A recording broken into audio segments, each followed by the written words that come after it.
Special occasion speakers, please join us up on stage. And original comedy finalists, please join us in finalist row.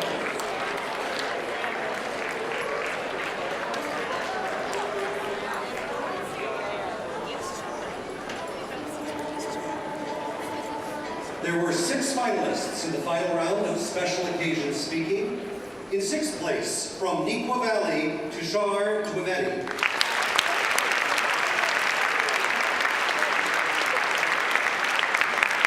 In 5th place, from University High School, Christina Sue. In 4th place, from Glenbard West, Grace Houghton Larson.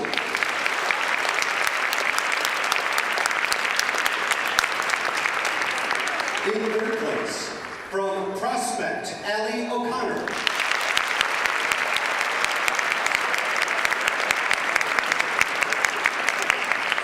Your state runner-up in special occasion speaking, from Marion High School, Jocelyn Billheimer.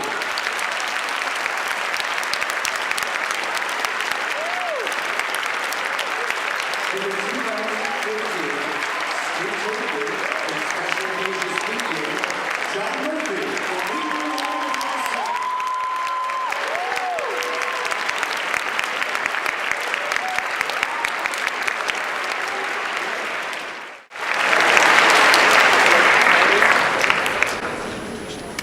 Now, I'd like to conclude by thanking you all for coming today. Then let's head on over to my 3rd point, and next we'll chat about my 1st point over here, and finally we'll bring it on back to my 2nd point, and then we'll wrap it all together in my introduction. Wait, it's A, B, C, D, not B, D, A, C. And yet, the room isn't in shambles, and God hasn't struck me down yet. But that's not how it's been done before. And again, and again, and again. Does that even matter? In Daniel H. Pink's A Whole New Mind, Why Right Brainers Will Rule the Future, he argues that linear thinking, unlike my timeless good looks, has become outdated. As we move from the information age to the conceptual age, we're following a straightforward and logical thought path once thrived. It now begins to wither away in the wake of a wide-open world, whittle by whittle. I know what you're thinking. Willie? And yet, we allow ourselves to be held back by the perceived safety of a formula. Following a linear formula feels safe, easy, and logical. But as we're going to find out, it's that very perceived safety that has only served to hinder our innovations and growth. That's why I am here today to speak to you at this innovation and education session for the Illinois Communication and Theater Association. Now, I believe that one should practice what they preach. Therefore, I have 3 main points, in no particular order. Seriously, you choose, and I know, audience participation may be a little scary, but after curling up near the fire with the rulebook for a few hours, I found out it's totally kosher.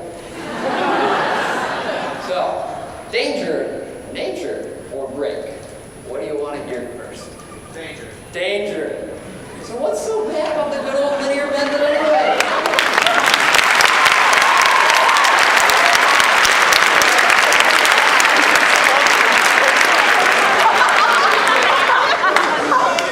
Danger number 1, it kills innovation.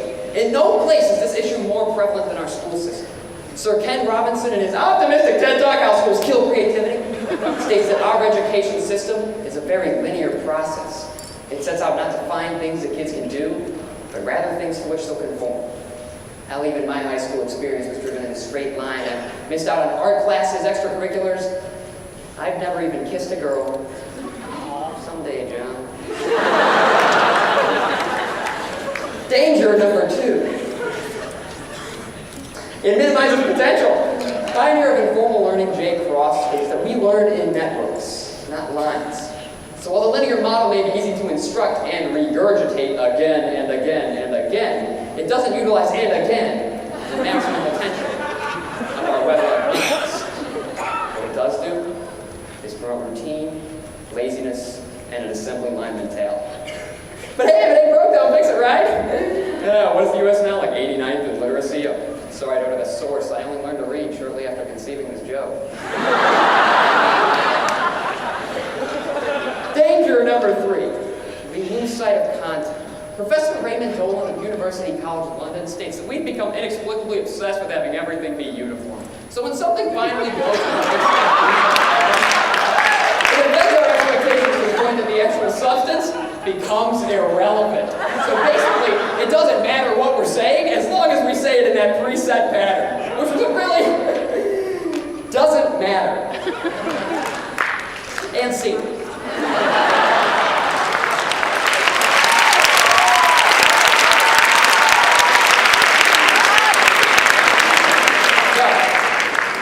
The dangers. Next, let's discuss nature or break. What would you like to do?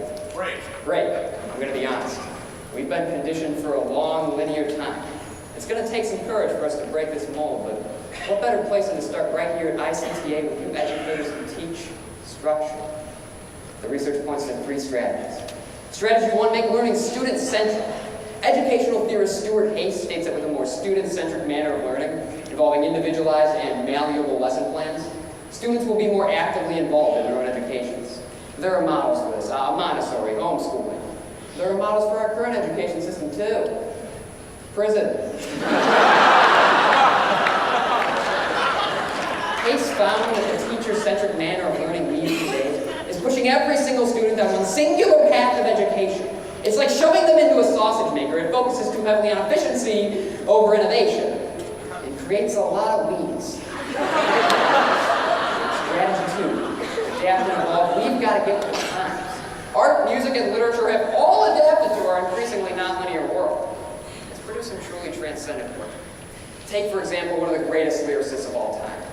No, not me, although my mixtape is fire.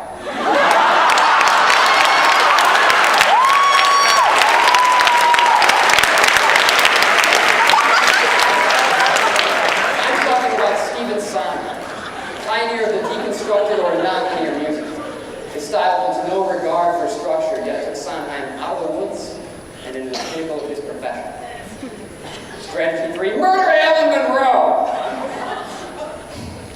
Or rather, Monroe's motivated sequence. Developed in the mid-1930s, this useful paradigm has no doubt been effective as it's become the basic structure for a plethora of persuasive presentations. But it's somehow gone from being a structure to just about being a structure. Cause, effect, solution. We get it. But we don't need to have it that way anymore. So, we've discussed the dangers and break. Next, let's look at nature, or proof that we're nonlinear creatures. I have 3 things. Thing 1, storytelling. The nonlinear narrative has been around since Homer and the Iliad, which is almost as long as it took me to read the Iliad. While it's nothing new to entertainment, it wasn't until the 1990s that filmmaker Quentin Tarantino brought the style to the forefront of the industry with his film Pulp Fiction. Tarantino rearranged the typical linear structure we'd become accustomed to. Go figure? We totally got it. Wow. Thing 2, our brain. Stanford Medicine states that our brains consist of over 200 billion neurons, give or take 7. They create thought by connecting to each other with jolts of electricity. Because of this, structure cannot be strictly imposed on the human mind. And while some things may seem more logical in sequence, like going from first to second in baseball or on a date,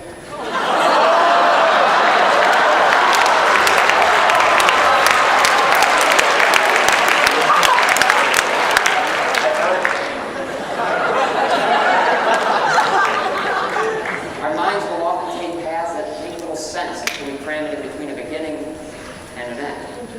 Which leads me to thing 3, primacy recency theory. Bennett B. Murdoch, in his research on primacy recency theory, found that when presented with a list, we're more likely to remember the first and last items than those in the middle. Our minds need bookends. The books in the middle, not so much. Take Harry Potter, for example. Harry goes to Hogwarts, Dumbledore dies. I'm sure there were tons of shenanigans along the way. But the key to the middle is not the order in which it's presented, but rather the quality and the contrast of its own unique parts. Truthfully, it has been delightful to speak to you all here today in this innovation and education session for the Illinois Communication and Theater Association about the dangers of a linear mold, our own nonlinear nature, and how we can break that mold. My dad once told me, "John, you're not normal." But Dad, shut up, son. Not normal a straight arrow. And he's right. Some of us are more Picasso than Rembrandt. Life can be a little messed up, jumbled around, with an occasional beauty. That's why this red-headed stepchild with a goofy smile and desire to color outside the lines is done being held back. I'm gonna kiss you. For her. For him. I'm kissing somebody here today.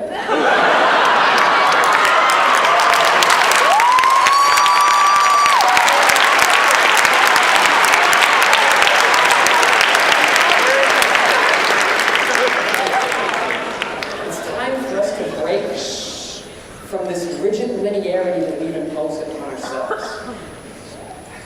And embrace nonlinear for all of its endless opportunities.